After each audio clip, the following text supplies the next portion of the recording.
It is 10 o'clock, so I think we should start with the next session, this session. Welcome. My name is difficult. Erik van Veenendaal.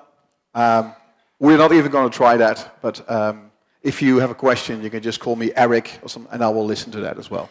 Okay, no worries.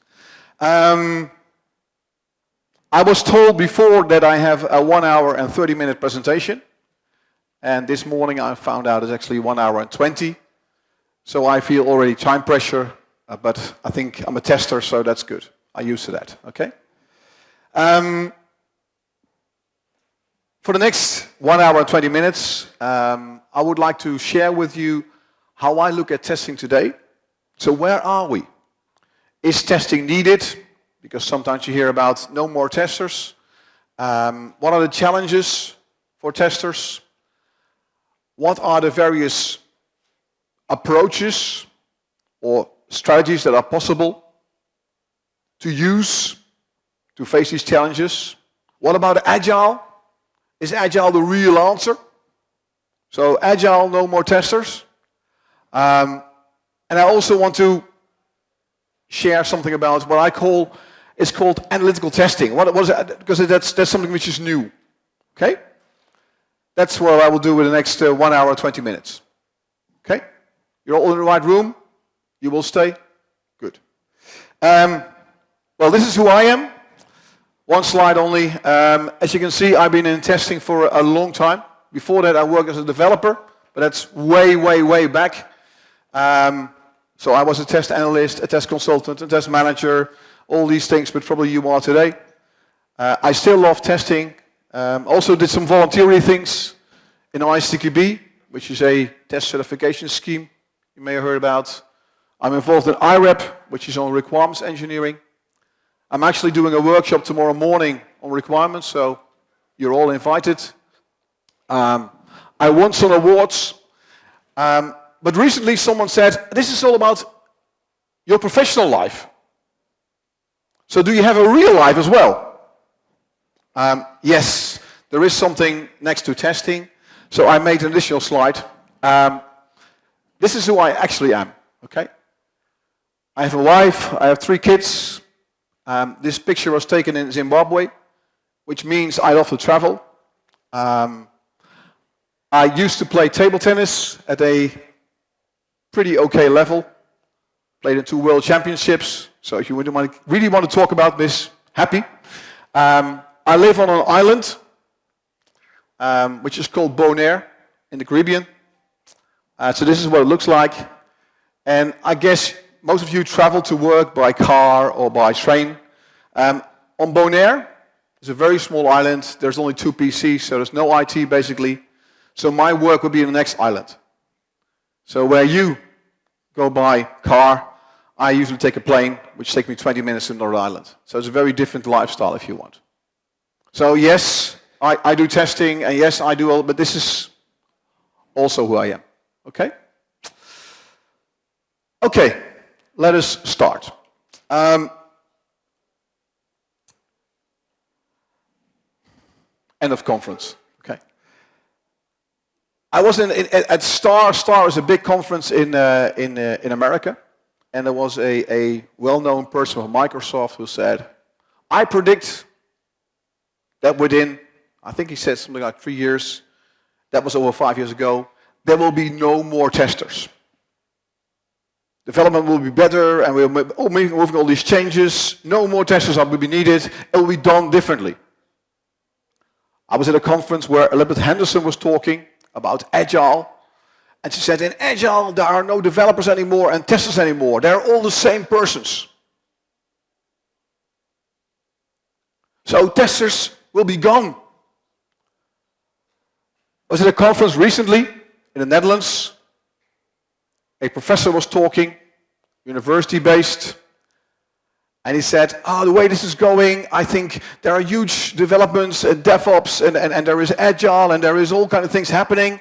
There will soon be no more testers. And you're still here.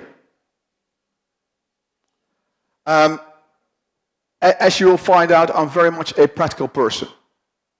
So I listen to these talks, I think, okay, no more testers. Really? And then I look at what's happening in the world, what's really happening. The systems we are testing today, the systems we are developing today are critical to the benefit, to the profit of the companies we're working for.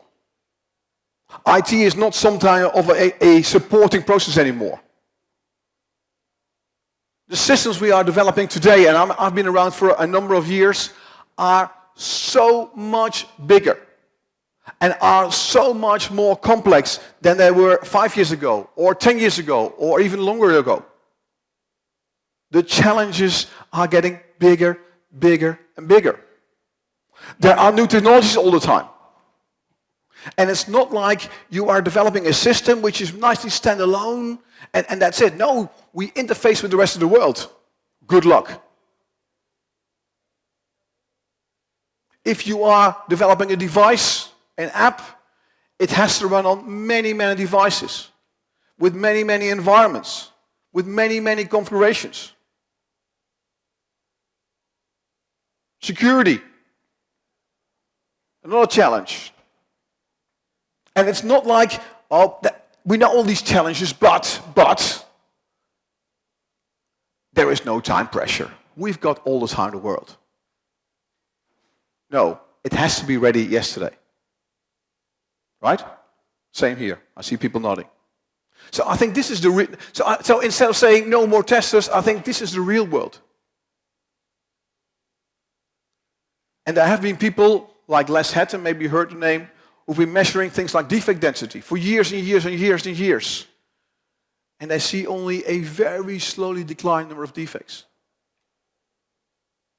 Which, by the way, is an achievement if you think about all the complexity we're adding.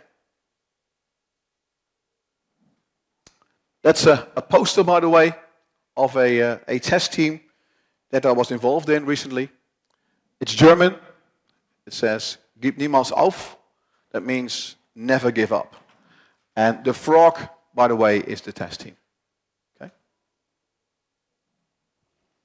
So, no more testers and all these challenges, really. And if you don't believe me, I've got a slide. This is Dutch, by the way. So if you can't read it, I understand. But I try to follow the media. And there's one word here which comes back all the time. And the word is called softwarefout. And softwarefout, Dutch word, means software defect or software error, if you want. And these are stories of things that go wrong because of software. A few examples. It says here, thousands of prisoners released too early. You're laughing. Yeah, well, that's a good joke, right? Released too early because of defect in the software. Wow. This is the world we're living in, right? This one recently happened in Holland. 911, in Holland it's called 112, however. 911 was not available, emergency number, due to a software defect. Wow. Okay? Americans were taken away from their homes because they hadn't paid their mortgage, but there was a defect in the system they had paid. It happened. It's not just like, oh well, and it can go on. These are all, by the way, I really get nervous when these kind of things come. Nuclear power plant went down because of a software defect. So, what we're seeing, I think, is a world where some people are on conferences and keynotes are there predicting no more testers and it will all go away and it will be a perfect world and I don't know. Then I see all these challenges. Previous slide. Then I look at what's happening in the real world and I think, really? No more testers? And some people say, well, Erik, but you're wrong, because we now have Agile and we have DevOps. And, well, This is a slide. There's not many metrics on Agile.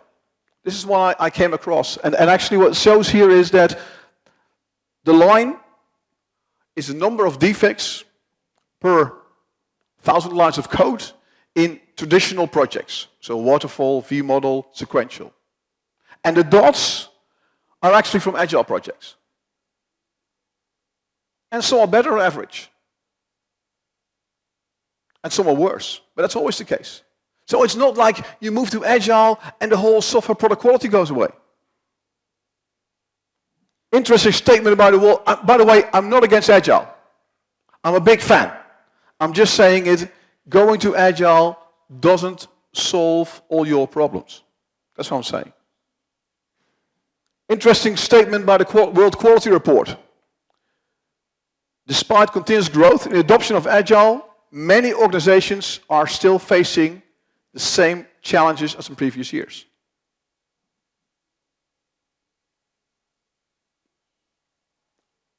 Sure, things are getting better. Don't worry. There's I don't know if you heard about it. There's an annual big report comes out every year. It's even the 13th year already. And the top 5 benefits they produce or list are almost constant. And these are things I recognize. With Agile, we can way better manage changing priorities. It's not like we write something down, requirements, and 9 months later we look at it. No, every 2 weeks, every 4 weeks, we can discuss that. That's a huge, huge benefit. We have, through our task boards, we know where we are. Project visibility is much, much, much better. Benefit, yes, for sure. Most people, by the way, not all people, most people like the fact that there's an empowered team, that you work in a team, that it's not like it's us versus them. It's working together. So increased team motivation. We see companies delivering earlier, better time to market. A benefit. We are better able to predict delivery. These are all things which I recognize doing Agile in projects. But we are testers. You are testers, I'm a tester. And when I see this top 5, there was one missing for me. It doesn't say more product quality. That's interesting, isn't it? This is not just a report. This is a report which has gone on for 13 years and consistently over so many years. It actually doesn't say, by moving to Agile, your product quality issue goes away. It's a warning. It can go away, but then you have to do something. So in summary, what we're seeing today is that we are developing systems that are increasing in quality, in size, that are increasing in complexity, that have to run in many, many different configurations. So basically, you could say the testing problem gets bigger and bigger and bigger. I read a study recently that says that for most products, the code size doubles every 2 years. Think about that. So every 2 years, twice as much software. Yay! Twice as much fun. Yeah. Okay. Luckily enough, with safety critical systems, we're seeing that slightly less. So they have a half as fast. A huge problem. What have we done in testing over the years? I think when I started, there was little. And basically what you had is a test team which consisted of users, domain people said, oh, we will test the system, which probably in the earlier days was good enough. We then went on and some started to say, oh, but there is something like test design techniques. Let's start using them. Equivalence partitioning, decision tables, all these things. And then people like James Bach, Cam Kahler came along and said, well, this is not good. Let's do exploratory testing. Okay. We're closing the gap. We're going in the right direction. And today, if you look at the internet, or probably also, I think, in the stands outside, of course, the only answer here is, let's do automate everything. Because if you do automate everything, the problem goes away.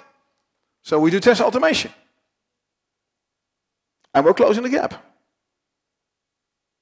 But I think, if you look at today, and consider all the things we read in the press, there is still a huge gap that we're trying to cover. Not in every organization. I've seen good practices, but in most organizations. And this is a challenge I'd like to talk about, I would say, in the next hour or so, 1.5 hours. We have an issue that people are saying, testers are no longer needed, we're moving to agile. If you look at real life, real projects, we still have huge challenges of product quality. And there are stats, there's data to back us up. So instead of saying no more testers, my statement is probably there has never been a time when software where testers were needed more. Okay? That's a reassuring statement compared to the first one, I would say. You can stay, you can still be a tester tomorrow. But what can you do? So what's available in actually saying we have a quality problem in our organization, we have an issue, we have a challenge? What are ways to move forward? What I want to give you in my presentation is a number of test strategies that are available, that you can look at, and look at them honestly. Don't say, oh, we're doing it already. No, really look at it. Say, actually this part is still missing. Hey, we can make an improvement here. And I've got 2 sets of test strategies. The first set are the test strategies that we actually have, we know them. They are available. There are textbooks available on them. There are tools to support them. There are courses for them. There are organizations doing this. So I think these is a matter of actually doing them. It's not a matter of saying, ooh, I don't understand this. You may, but then there are solutions available. So I will first talk about the test strategies that we have as an industry already. And later on in my presentation, I will look at what are the more advanced strategies that maybe you need to dig into a little bit more. And as I said already, I have a special focus later on what I call analytical testing. The 4 test strategies that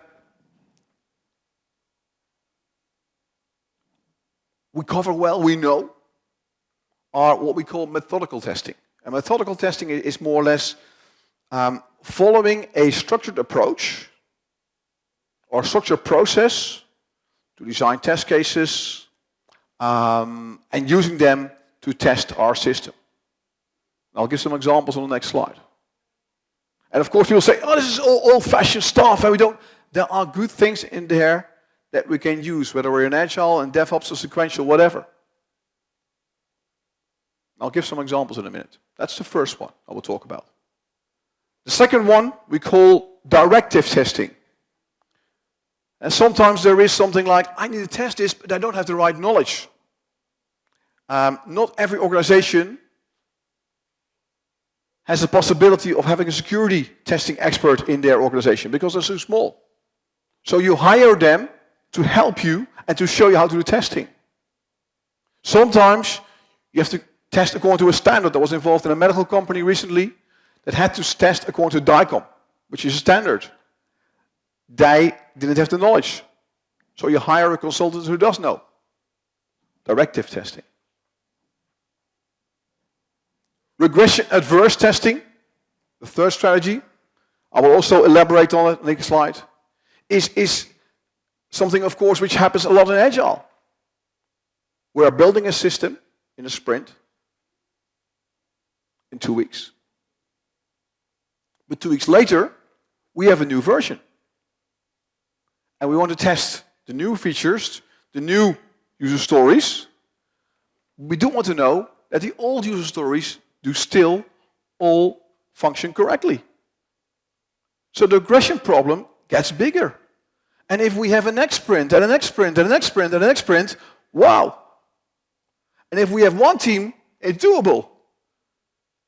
But if we have 8 teams, good luck, right? So we need to consider also what I call regression adverse. And this is about test automation. And the landscape of test automation has changed dramatically over the last so many years. Again, I will have a slide on that as well. And the last one is called reactive. And reactive means, it's actually the opposite to some extent from methodical. In methodical you say, oh, I'm following a process step by step to give me the test case to test the system. And here you say, oh, I don't want to make all my test cases up front. I want to have a look at the system, see what it does, and then think of some test cases. And when I see more system, I think of some new test cases. So it's more dynamic if you want. And the whole area of what I call exploratory testing is there. Again, I will give a slide on exploratory testing. And exploratory testing is not a new fancy word for doing error guessing. Exploratory testing and error guessing are two different things, as I will show later on. So those are the first new 4, I would say, strategies to consider and take home and start thinking, are we doing this? Is this something we can benefit from? And it's not exclusive. It is looking at the various strategies available. These are the first 4, and 4 more to come later. And see which one can we actually use, or are we not using to the full extent yet to close the quality gap we have in our company.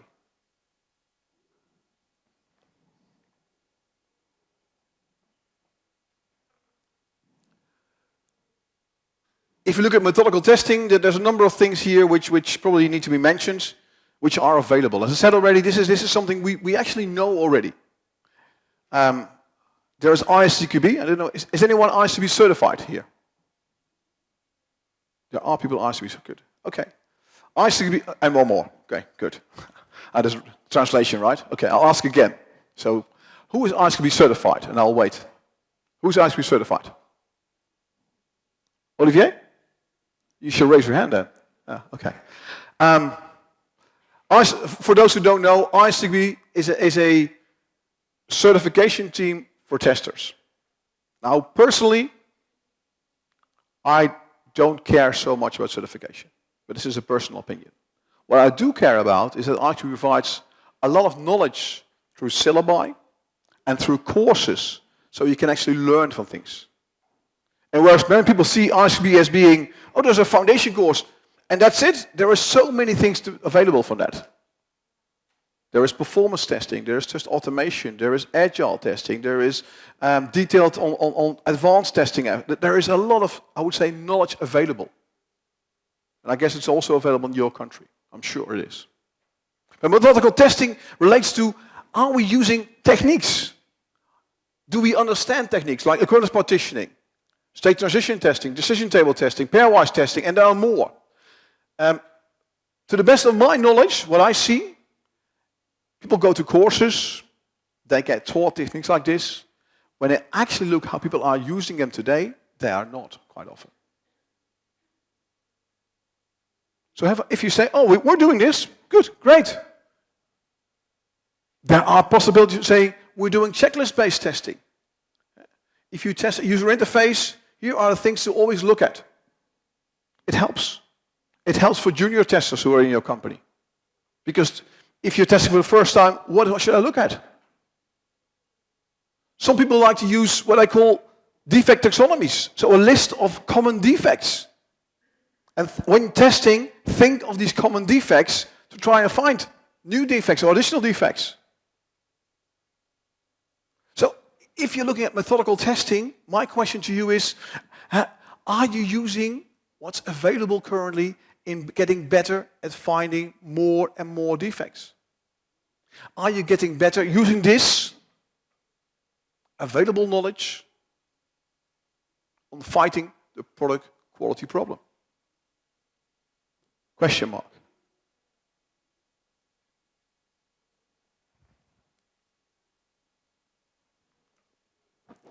As I said already, not a strategy which is available, which people are using. And again, it's not or and. Is regression adverse. As I said already, the landscape, because this is about test automation, you might say, has changed dramatically. It started being, we need an approach to manage the regression risk. But I think if you look at approaches like behavior-driven development or acceptance test-driven development, maybe you're familiar with those, and there are good tools available for those. That's almost like an approach to doing testing. It's more than just automation, if you want. I'm sure there are going to be some interesting talks about test automation. But a few things I would like to mention, because I always like to mention those when I talk about automation.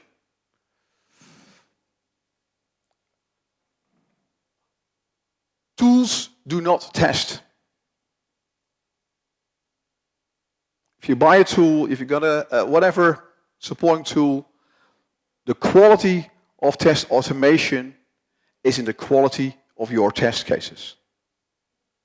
And if you organize it well, you can run them many times. But the test cases actually,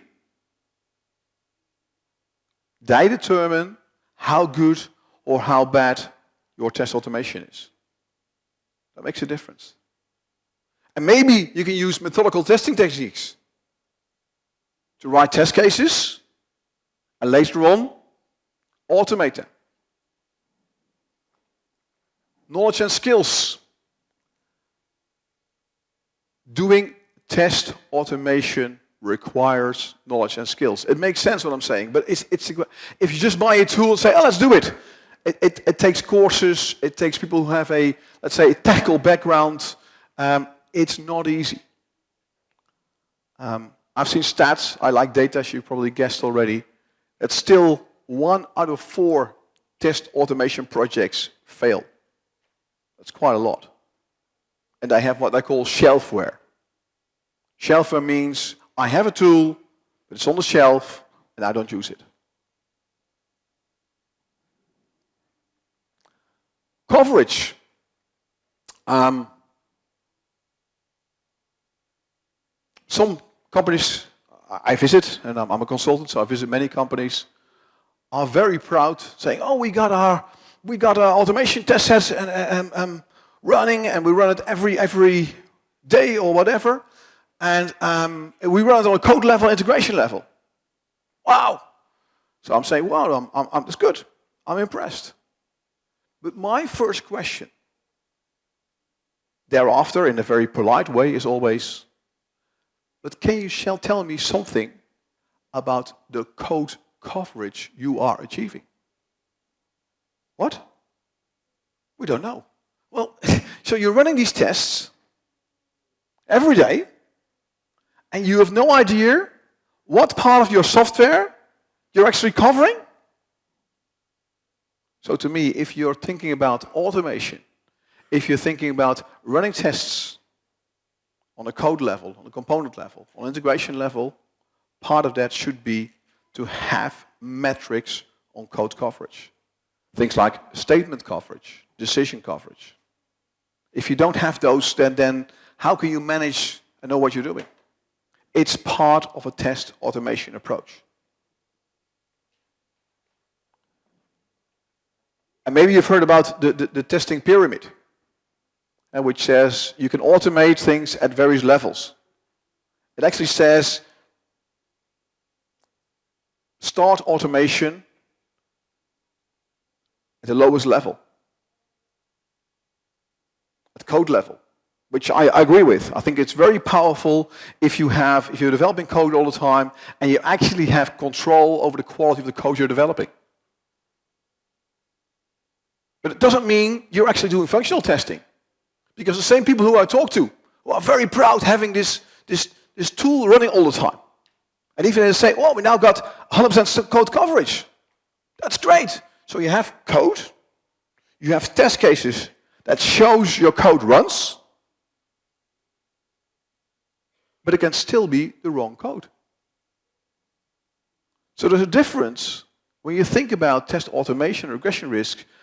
Are you focusing on, let me say, structural coverage, so code coverage, or are we looking at regression and test automation for functional level? These are two different things. And quite often, we don't see that. So I'm not saying you should, but what I'm saying is, if you are looking at test automation, if you're looking at saying, hey, we want to do something in that area,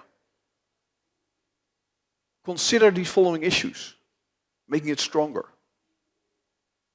How do you make your test cases? How good are they? What are you actually really covering? And do you have your measures on that? Can you show me, as an external stakeholder, statement coverage or code coverage? Do we have people with the right knowledge and skills in our availability? By the way, there's also something like maintenance, because it's not only about, oh, let's develop it during the project or whenever it stops. It's an ongoing, almost, investment. And to be honest, it says there, return on investment. I don't know. I see some of those calculations. If you buy a tool and you do all the things, you for every euro you put in there, you get 3 euros back. What I typically see is that automation costs money. It needs dedicated people. It needs test automation people. And I think the benefit is that you can manage the regression risk. The benefit is that you can achieve higher levels of product quality. So I'm not a big fan of saying, oh, so that's the real benefit, I think. And the ROE calculations, I'm not sure. One more a comment, and these are just my comments. If you disagree, I'm sorry. On unit tests, yes. When you start thinking about automation, think about automating at the unit level. That's the easiest level. It's a good level to start. And some people say, and if you look at, again, social media, if you go to Twitter or LinkedIn, we talk about test-driven development all the time.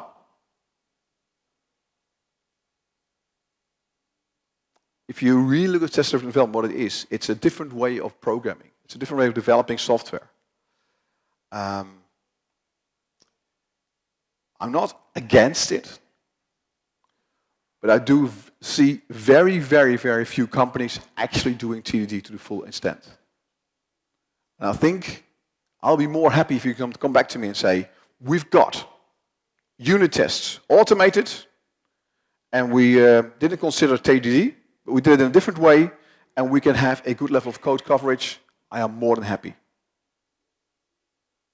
I would say,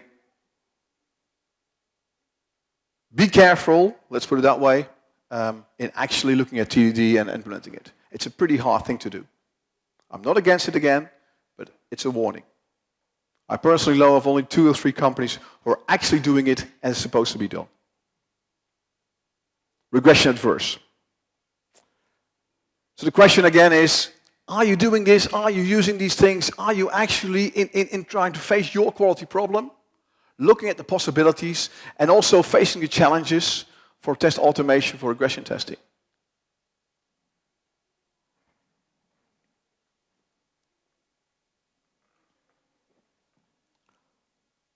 And the third one, which I'm saying this is already available. This is known knowledge. This is nothing new. Basically, I'm if you want, telling old stories. Is what I call reactive testing. And with reactive testing, I always say a jigsaw puzzle. You know jigsaw puzzles? Yeah? It's more like that comparison. In a sense, when you are Starting a test, it's like doing a big puzzle.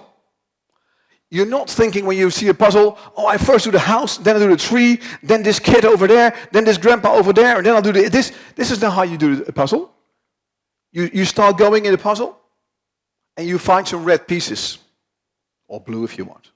That's your paper. Okay, you take the red pieces, and there's a roof. That's nice.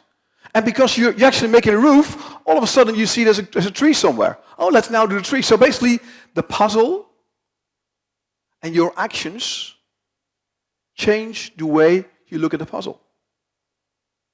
And the same with exploratory testing.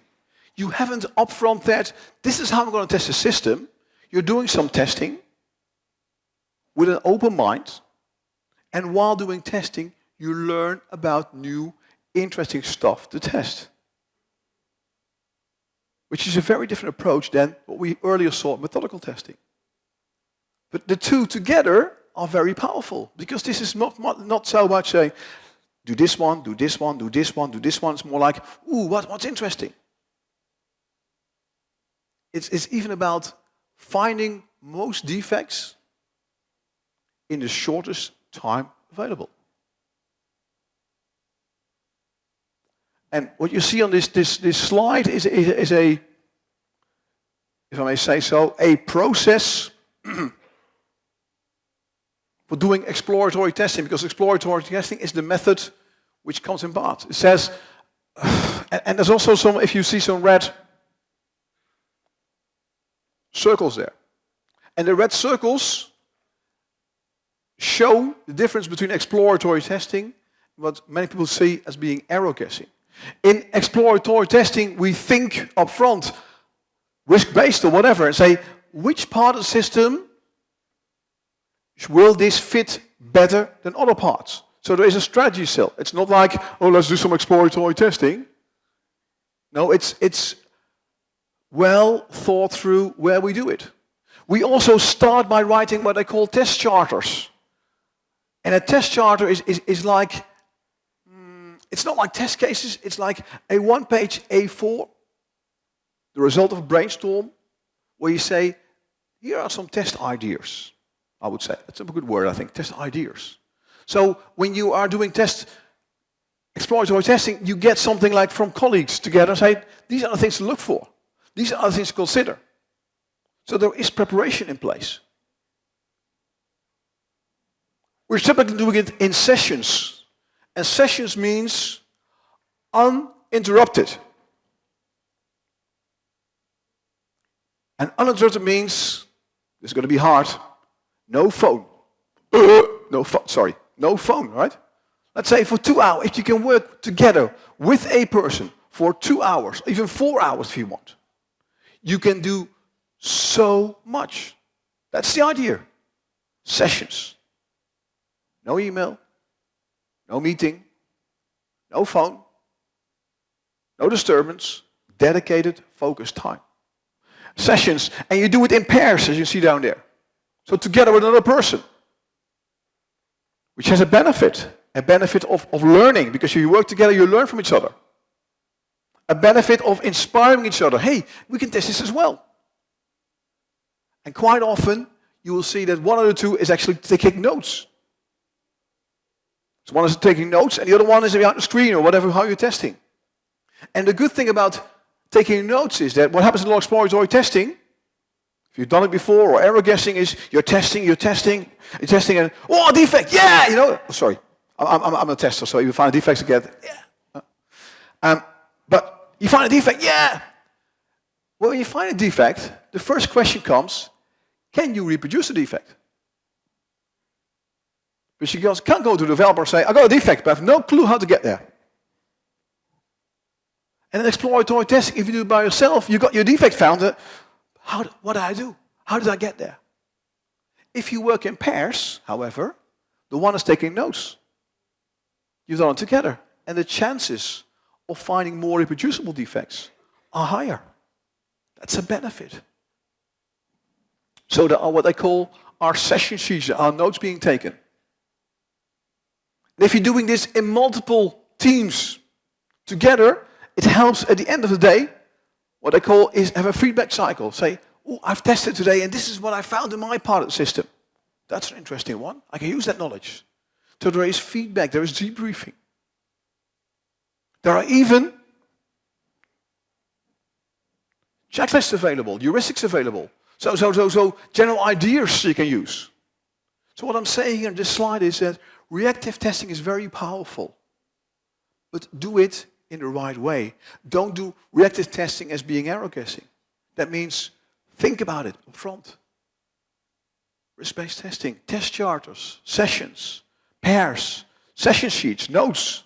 Even I've got one client actually who I say, we always do exploratory testing in the first sprints, and we use the notes to work on and build real test cases that we can later on use for test automation.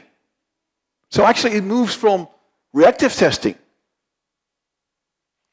to methodical testing to regression adverse. And again, my question to you is, if you have a quality problem, if you have an issue, if you think, hey, I want to be better, are we doing this? Are we using all these practices?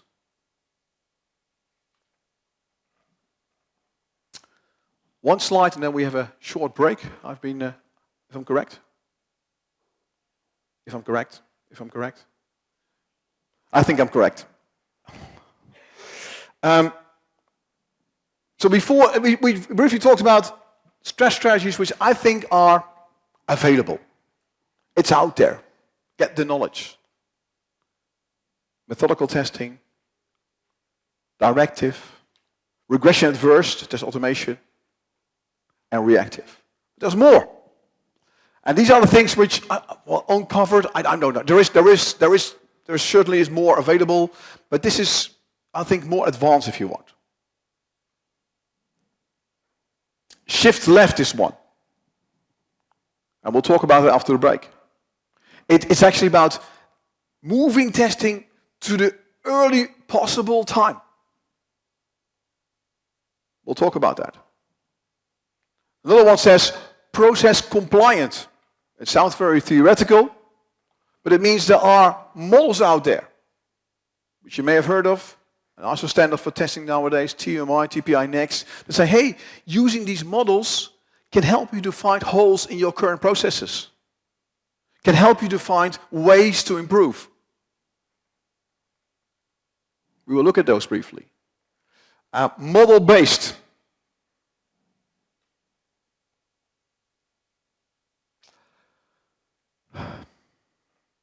Let me say, be open to you. Model-based, I don't know. I've worked in a test automation business for a while.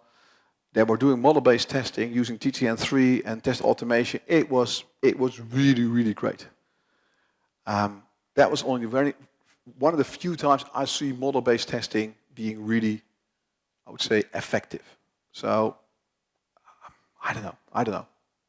I really would say if you are looking for new ways and ways to expand, I'd rather say shift left, process compliant, analytical, and the ones before. I'm not a big fan of model-based testing, I'll be honest.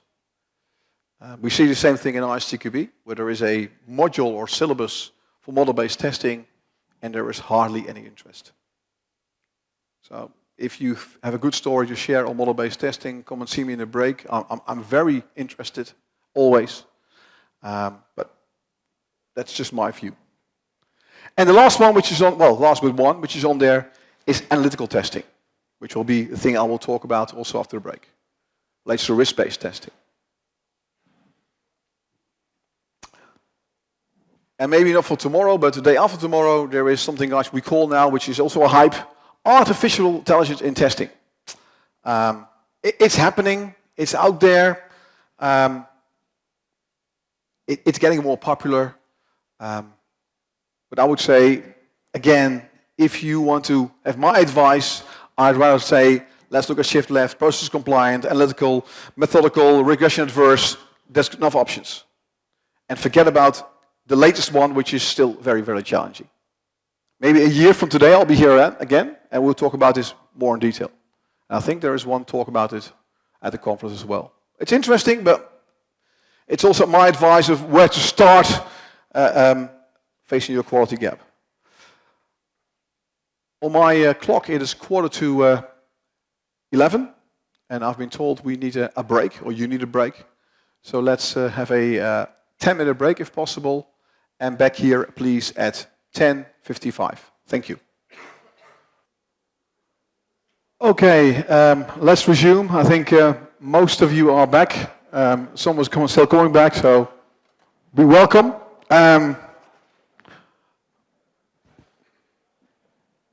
And 3 more, and 1 more, and 3 more. Before the break, long time ago, and when we talked, we said no more testers. We talked about why testers are needed, what's happening, at least how I see IT in society today, and that probably we have an issue with product quality. Even if we are an agile, many benefits. Don't get me wrong, I'm a big fan, but agile doesn't automatically give you also more product quality. Before the break also we looked at some test strategies that are available that I would challenge you to have a look at. Open-mindedness and see, can I learn something looking at those? Are there ways to improve my current test approach, my current way of doing testing in my company, in my projects? Methodical, regression versus reactive. I also said these are the ones which I think are the most easy ones to some extent. Let's look at some more advanced ones after the break. So you came back, so you want advanced ones. And the first one I'm going to look at is the one which I call shift left.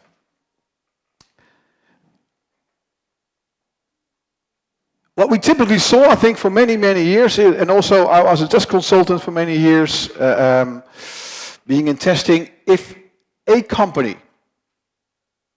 wanted to improve their testing, they start to improve what I call UAT testing, acceptance testing, and system testing. That was typically the focus of every test improvement. That's where the testers were involved. That's where the people were involved who are doing testing. So let's try and improve. But that actually meant that we were always improving something which took part at the end of a life cycle. And with shift left, it's actually the opposite. We say, well, in fact of saying, let's try to find defects at the end before we go to the customer, let's move forward in finding more and more defects as early as possible. And this fits, of course, very much in the agile way of thinking, but is not limited to the agile way of thinking.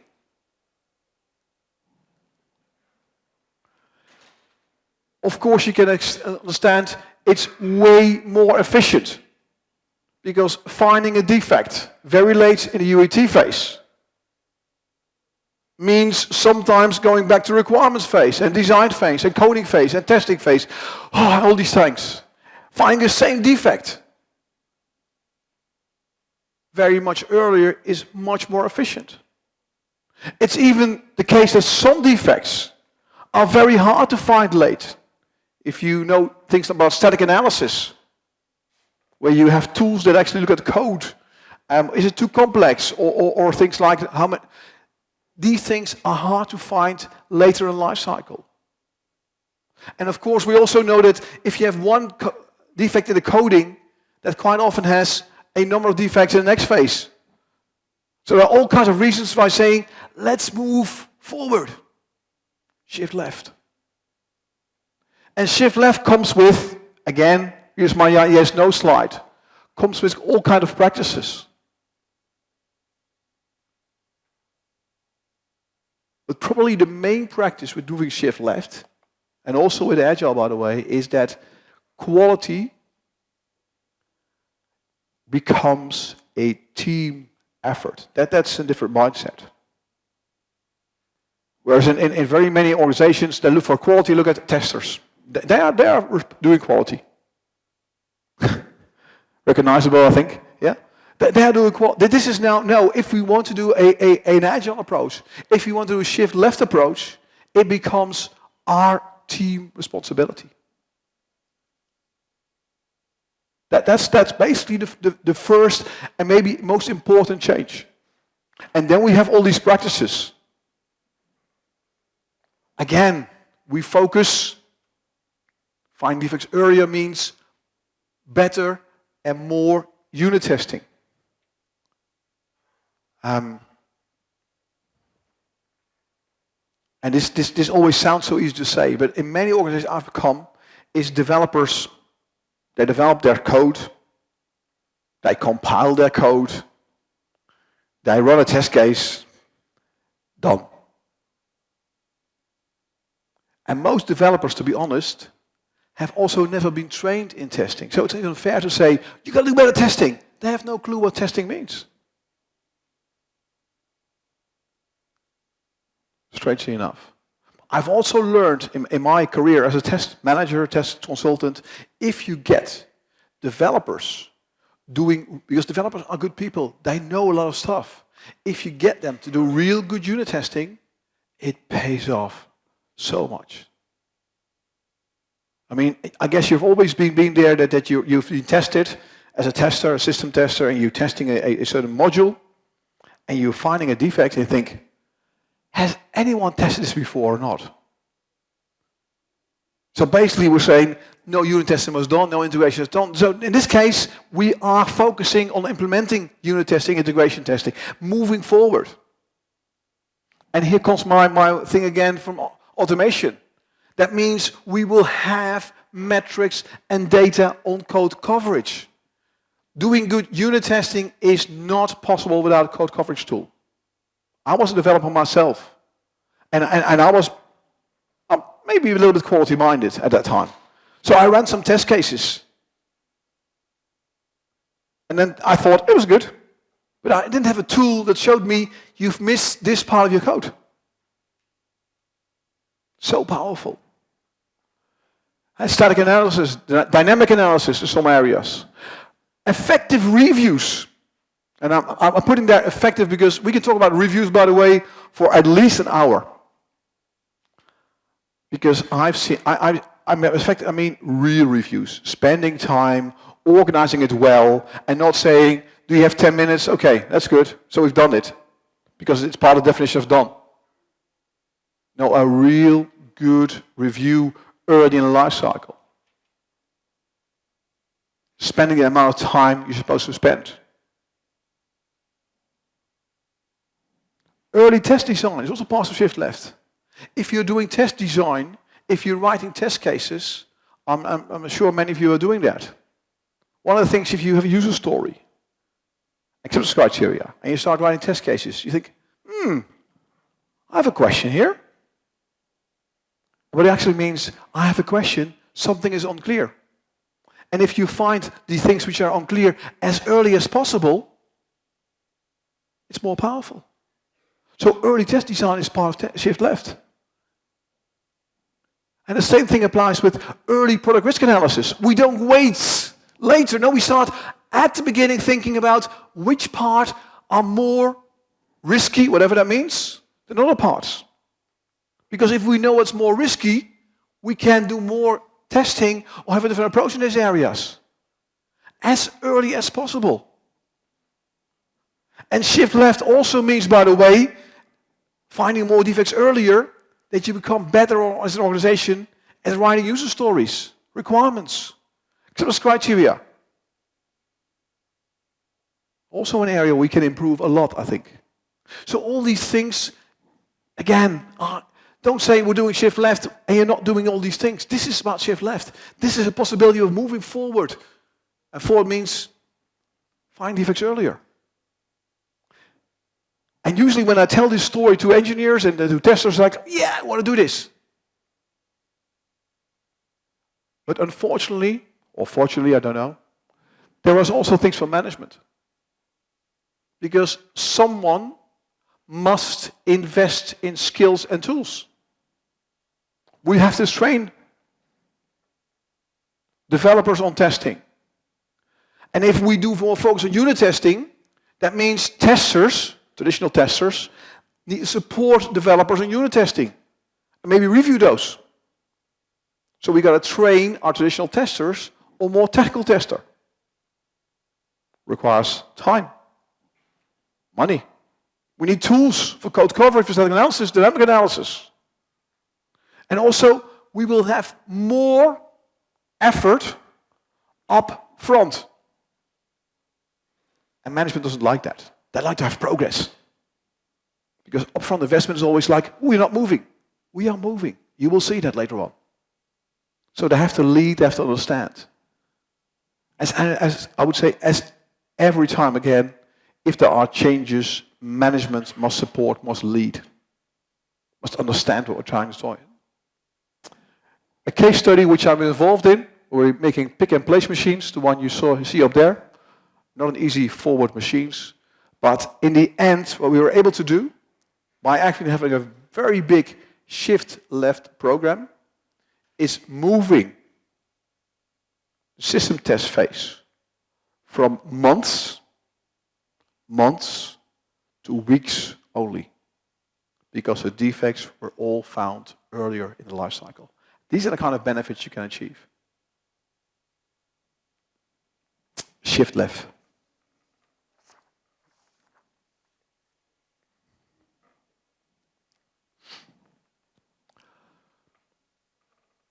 Another strategy which is opened, process compliant, and I'm taking TMI as an example. Why TMI? Because it's today the leading model for test process improvement. Confirmed to several researchers. And it actually, the model itself is not spectacular. It actually says, hey, as an organization, if you're doing testing, you can do it at a number of, I would say, professional levels. At a number of maturity levels. And the good thing is, level 1 is free, so you're all level 1, okay? You can at least say, I'm level 1. Level 2, it gives you some ideas what you should improve first. So how should I prioritize? What it basically says is, if you are an organization, you can actually assess yourself against such a model. And it shows you where you should be looking at, how can I improve? Maybe you're not doing test planning accordingly. And test planning is not about, by the way, writing a full big test plan. IEEE 829 conformant. No, it's about upfront thinking, I have to do something, and it could be a one-pager only. So are we doing this? Are we using this? And again, measurements show that 70% of the companies is still level 1. So we can, as an industry, make huge improvements. And doing this and using models like this help you to say, where should I focus my improvements? What are the next steps to take?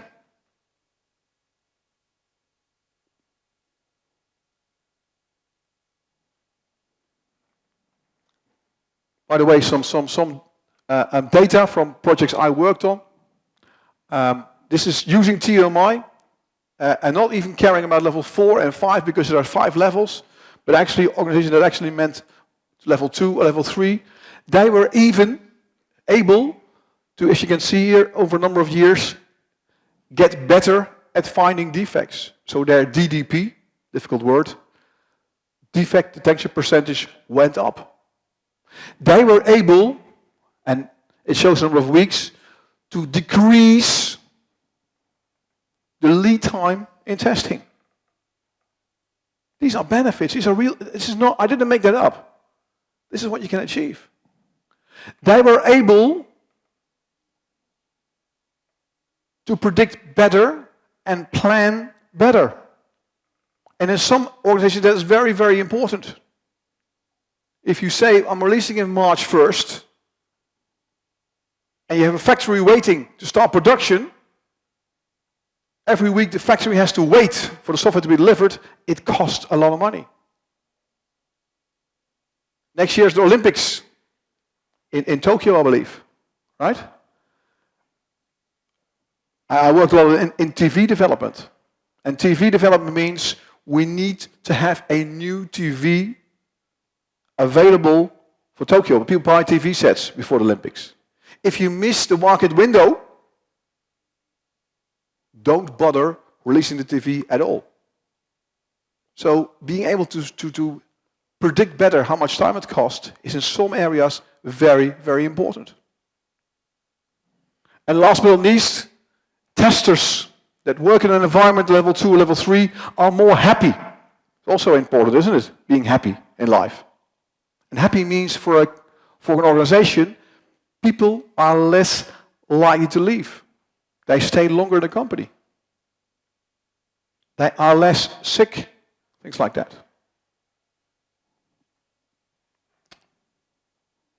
So in addition to the first 4, we also have shift left and process compliant to look at. And the last one I'm going to discuss briefly with you is, although a few more slides, analytical testing. And analytical testing is actually still pretty new. So when I started preparing for this keynote, I started looking at, so what is analytics actually? What does it mean, analytics? What is analytical testing? Because I don't know either. And if you look at definitions, Wikipedia, and you browse the internet, you get all. It says analytics is actually trying to look at, what I say, meaningful patterns in data. So based on patterns, you can learn something. Analytics is doing some kind of a systematic, whatever that means, by the way, analysis of data so you can make better decisions. Okay. Analytics says you need historical data, which, by the way, many companies don't have, and use that to study that, look at trends, and use the trends and knowledge to make better decisions. So these are things on analytical testing I found. And then I thought, okay, so I now understand what analytics means. So what is analytical testing? And luckily there's on ISTQB. And ISTQB is a glossary. So if I take the glossary from ISTQB, I have a definition. That was my thinking. So I went to ISTQB and it says, what is analytical testing? A test team analyzes the test basis to identify the test conditions to cover. That's very different to actually what's on the previous slides. Because we talked about analytical testing as meaningful patterns, systematic analysis, making better decisions, historical data, trends, knowledge. And SQB says, no, you are wrong. They actually say analytical testing is, if you look at the test life cycle, test planning, test analysis, design, it's actually the same as test analysis. And so I'm sorry to say that in this case, although I reported that back to them, ISQB is wrong. So forget this slide. Those who took pictures, take another picture, because this is the right picture, right? Okay.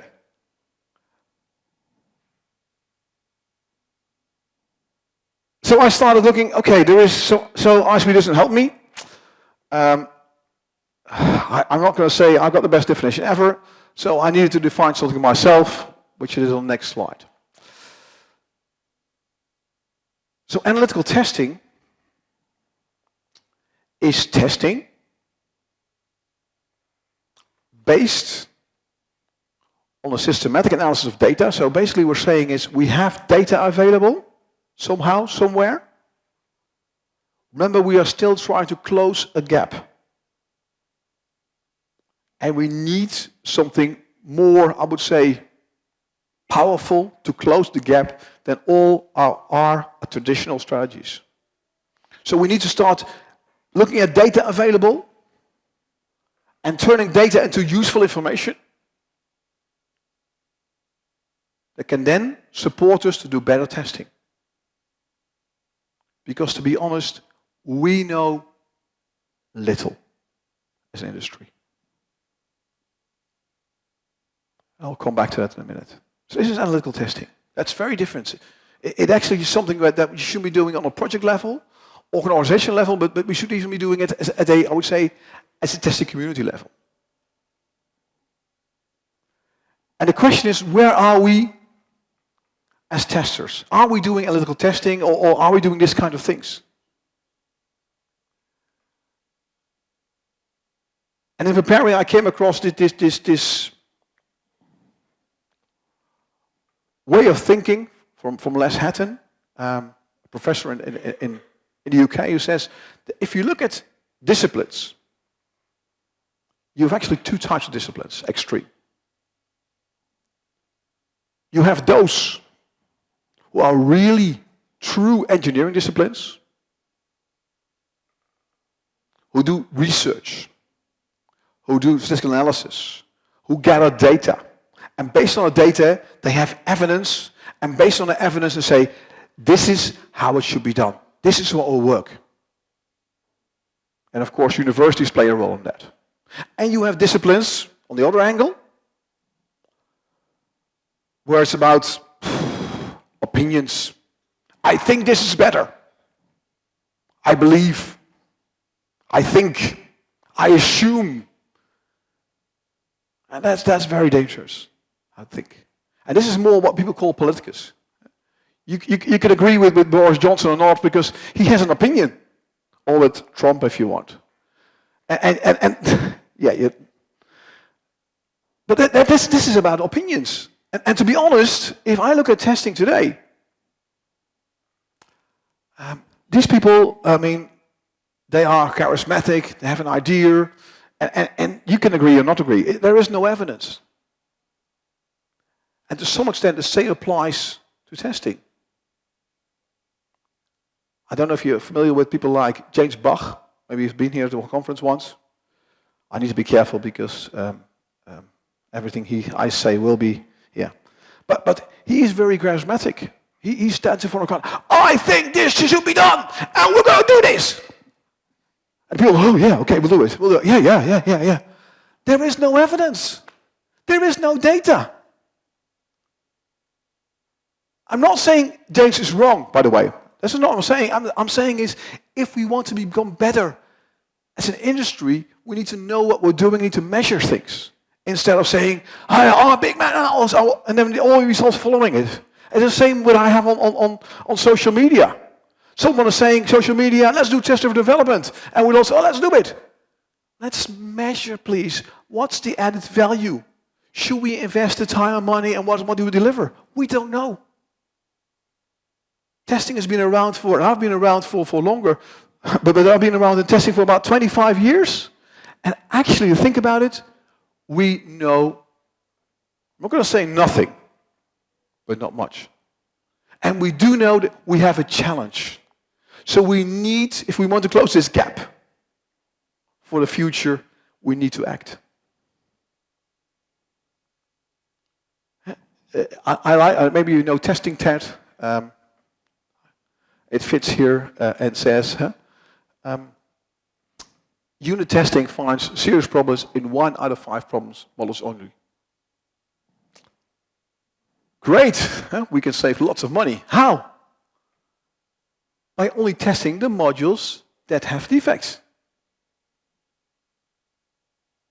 And it sounds like a joke, but in fact, this is what we're getting at. If we have more knowledge, if we have more data, we should be able to focus our testing much better. Instead of having this knowledge, we assume that's good, that will bring us something. We brainstorm, which is good, but probably for the future, not good enough. We need to know things about if something is complex and complex can be measured, what does that mean for defects? We need to know on modules, is it good to build a module of 1 or 50 lines of code, or should we build 2 of 25? We don't know. What does reuse mean? What's the influence of new technology? Let's not say, oh, that's great, new technology, we like it. We have no clue what we're doing in IT. So we don't know these things. And what do we know about users patterns? So what features of our systems are being used? If we know that, have the data, we can focus our testing better.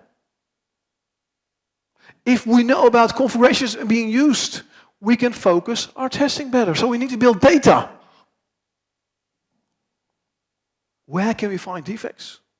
So we can predict much better where the defects will be and how we can find them. And where the impact is largest. But also there are things out there like test design techniques. We've been teaching things like equivalence partitioning for late 70s. That's 1970 for some of you, that's a long time ago. But it's strange, we're teaching something and we really do not know how effective it is. Isn't that strange?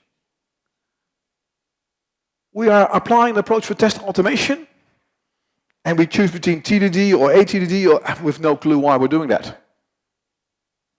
Because the salesperson looked better. We have no data for that.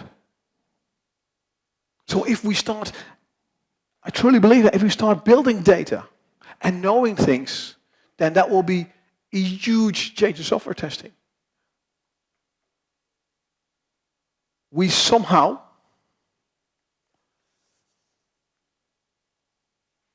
need to move from being, let's say, a politics-based industry to what I call an engineering industry. This is something that I think needs to happen in the next years. So what can you do as a tester? You can look like things like root cause analysis.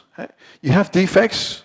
Look at what's the root cause for these defects. So you know next time much better, oh, if this is the case, this is where I'm going to find defects. So you can tune your testing better. You need to investigate in real life usage. Know which browsers, in which type of devices are being used for application. Do you know this? I saw some examples. I was working for TomTom, and they always have a tracker in there, especially in the early releases, so they can actually, when it goes back for maintenance, they can actually go back and read it and see what people have done. Exactly. So they know exactly what people are doing with their device, and they know how to tune their testing. So working with bol.com, which is also there. Bol.com is like the Amazon of Holland, Netherlands. A turnover of, I think, 2 billion every year. So a pretty big company. And they track, depending on your cookies, almost everything people do. They have 600 releases a month, DevOps based. And if you don't know where you can focus, it's impossible to test. So we need, I'm putting up a statement I often use. As a tester, you never assume. We should start to know. Know how to focus our testing. Which brings us to what is analytical testing? It's actually risk-based testing. Because if you know about likelihood, if you know about impact, and you have data on these issues, you can use that. But instead of doing it based on brainstorming and based on assumptions, it now becomes risk-based testing based on data and based on knowledge. And that's a difference. That's why the previous slide is so important. You got to start bringing that knowledge in. Because we cannot test everything. It's another discussion, but we can have that if you want in the break. But exhaustive testing is impossible. And the challenges are becoming bigger and bigger and bigger and bigger and actually enormous. So unless we know more, it's going to be very hard. So we're using the results, if you want, the more information we get to improve our testing.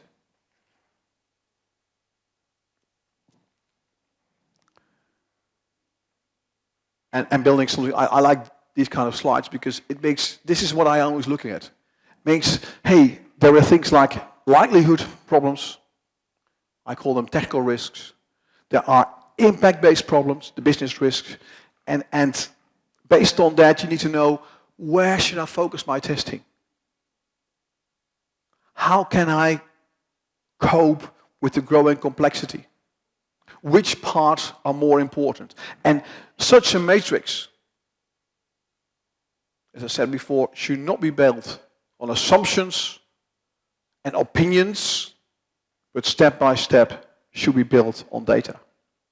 That is actually analytical testing.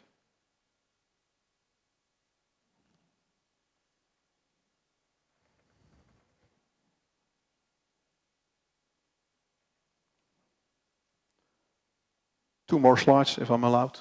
Yeah, I'm allowed? Good.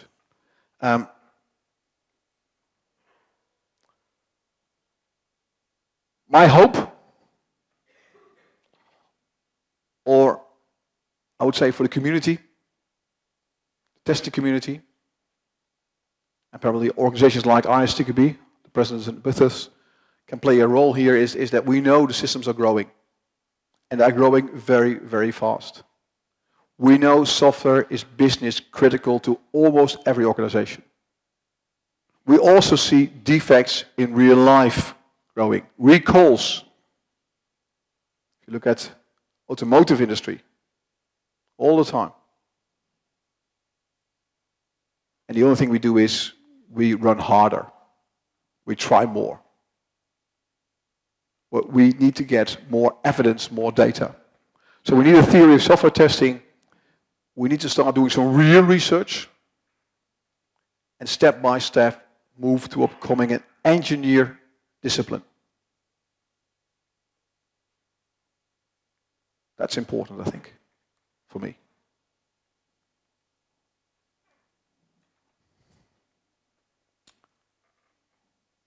For you, as a tester, I'm saying it depends. Because it depends where you are, it depends how good you are already, what you're doing, whether you're in the finance industry, in the medical industry, where it's life critical, safety critical. But I would recommend be honest to yourself. Be open-minded and start looking at the various available test strategies. What is methodical testing? And are we using the parts that are currently available? If not, why not, and should we be using it? What's our current approach to regression, to test automation? I put some things on the slide. Do we do code coverage? Do we do coverage testing or functional testing? Which methods are we applying and why this method? Do we have enough skills? And by the way, if we're automating, what are we automating? What's the quality of the test cases we are automating? Look at reactive testing, exploratory testing. Are we doing real exploratory testing? Yeah. Remember the red circles I showed you? Or are we doing error guessing and we now have a fancy name for it? Real exploratory testing, reactive testing is very, very powerful. And remember, it's not like I choose this strategy. No, it's a combination which is the best. Think about the shift left strategy. Think about how can we move forward in finding defects as early as possible. What are we already doing? What can we add to this? Be more efficient. And efficiency is needed.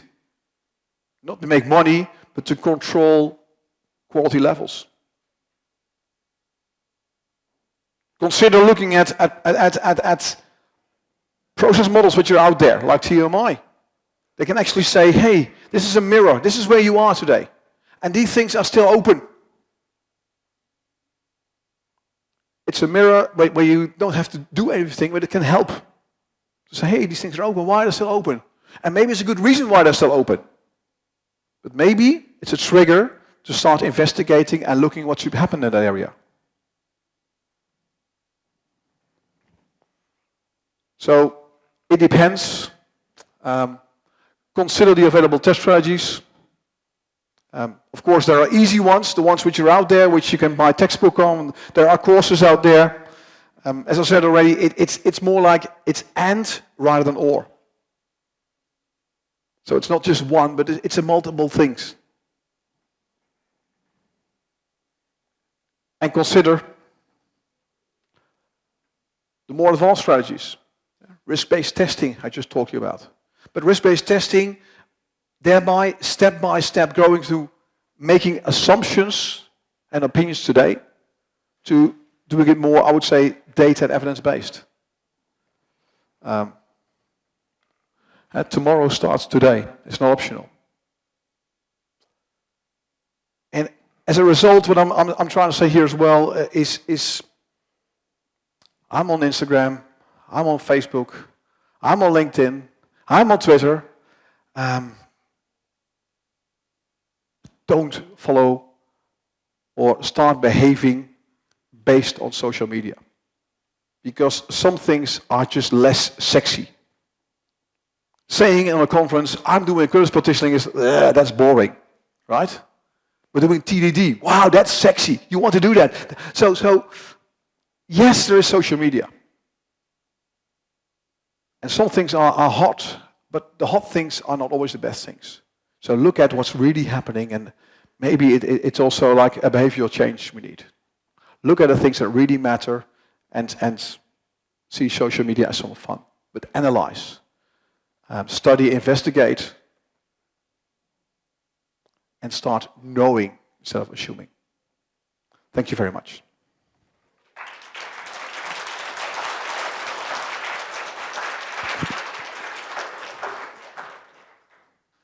Вопросы? Questions?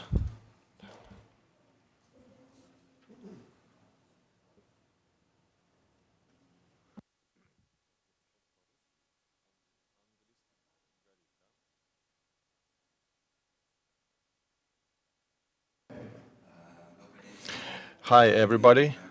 Hi, dear Erik. Thank you for your presentation. I believe this has been very informative and in-depth presentation. The topic that you revealed made me make a lot of notes, and I am recalling a story which we're experiencing in company. We have about 10 test teams. Some of them switched to agile, others switched to full automatic mode. And at some point we ran into a problem where there was a lot of auto tests, and they are written by people who use certain tools. And we don't have understanding how many, what product they cover out of those auto tests. And we realize that the tool itself does not provide for full coverage. So my question is, have you ever run into similar problems? And how did you measure test coverage that automatic teams delivered to you? Okay. A long question, but I think I understood the question. And the question is you're saying is we're doing test automation, and for a while already, so we have quite a lot of, let's say, automated test cases, but we don't know the code coverage. We don't know actually what we're covering. And you're saying we have seen that before. Many times. So you're not alone. Don't get me wrong. This is, I think, a very common mistake. And it does mean that you have to look for typically additional tools that can measure that and support code coverage. Many tools have options to buy additional tools that can provide these measurements. Also in continuous integration tools, you have that. So the answer is look for additional tools that have that. But you are not alone. And the strange thing is, so it actually your your story confirms what I was saying. We are doing automation all the time. And more automation and more test cases. But the first question is, what are you testing? If we have one test case, for instance, 100 test cases that all address the same path in the software, with actually only one test case. Correct? So I would suggest, yes, you have to start looking for additional tools that would support that feature. And they are available, quite a few. Yes. And quite often, in my own experience, code coverage tools are not the most expensive tools. There are even some freeware tools I've used in the past, not to 100% reliable, but reliable enough to do the job. Yeah? Okay, thank you. There's a question over there, I think. Yeah.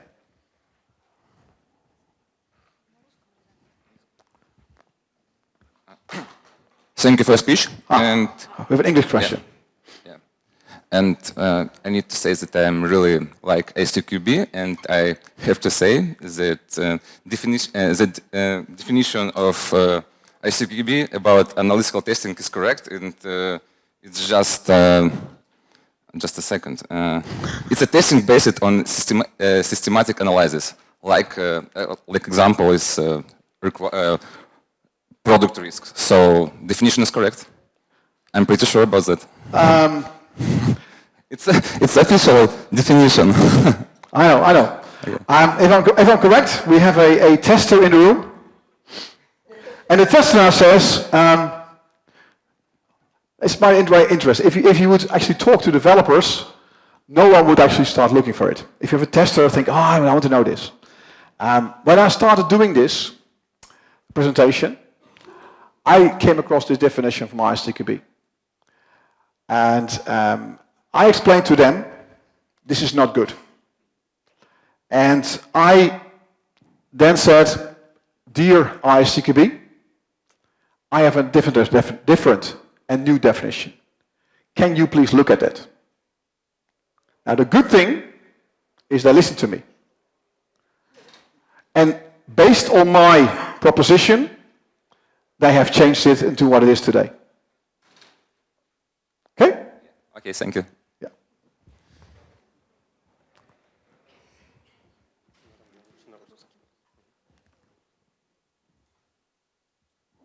A Russian one. Okay. It in English, correct? So better in Russian. Hello, thank you for your presentation. I have a question.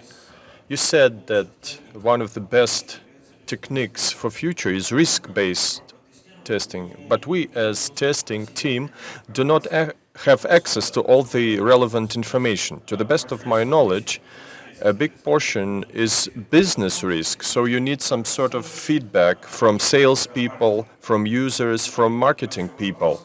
So a big question to you, what do you think? How can testing team persuade their sales or marketing teams to provide feedback? Because users are introvert by nature. They don't want to communicate with the others. How do you think this process can be resolved inside a team? Thank you. By the way, let me first say I like the questions because I didn't like that question, but it was right. But it's a good question, which was very common. Your question also. This is a very common problem. As a tester,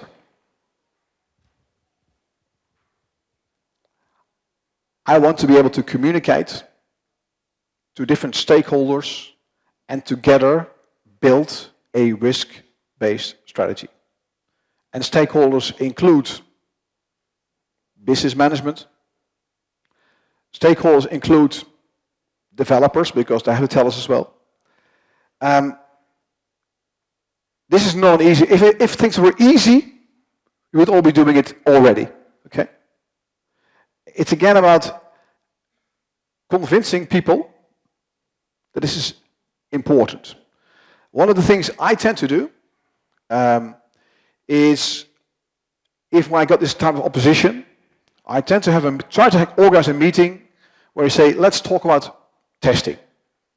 And if you're lucky, some of them will come, okay? Or you say, can I have 5 minutes in a business meeting? What I tend to do is I print off a screen from one of their apps, one of their systems. And I say, I have to test this, dear business people. Now you can see here on the screen, there are 20 fields. Okay? I'm bringing it down to practice. On this first field, what would be interesting to test? Initially, they are very like, ooh, you have to say something, but then say, you can test this, and this one, this one. Okay, so we got 3 different options. Thank you very much. The second field, what would be interesting to test? You can do this one, this one, this one, this one. And this is also interesting, someone says. 4 different options. Okay, that's interesting. And we go on. And after 10 fields, there's enough options. Then I say to them, well, okay, so you want to test everything, it's 3 times 4 times 5, third field, times 4 times 3, and you get a number. And the number, of course, is way too high. So I can't, there's no way, this is only one screen. There's no way I can test this. But I want to test the best. And I'm not testing for myself, I'm testing it for you. So if you give me more information of what is impossible and what is important, I can do better testing for you. So it is, if I may say so, it is communicate. I'm using a method that I use a lot, but I'm trying to communicate, bring it back to them. Also, I like very much the matrix you saw before, because it's a way to communicate much easier than using data and numbers and difficult processes. A matrix everyone understands. And if something is less important, it doesn't mean I'm not going to test it. Also something you have to explain. But basically what's happening, there's a change management process going on in their heads. Because suppose you, I have to, okay, I'll speed up. I'm sorry. What happens now is that until recently, the tester did risk analysis. If something goes wrong, who can we blame? The tester, correct? Now, if you start asking questions to other people, say, can you provide me information? And based on the information, you start building your risk-based approach. Who can they blame? No, but you have to understand. So basically, you're saying, from being a person who doesn't know yourself, I'm now asking it. So people think, hey, if I say it wrong, he's testing the wrong things. So there is a change management process going on. It's not easy. Communicate, give examples, show them what you're doing. The way you're showing it, make it easy. These are my recommendations. Okay? Thank you very much. Thank you.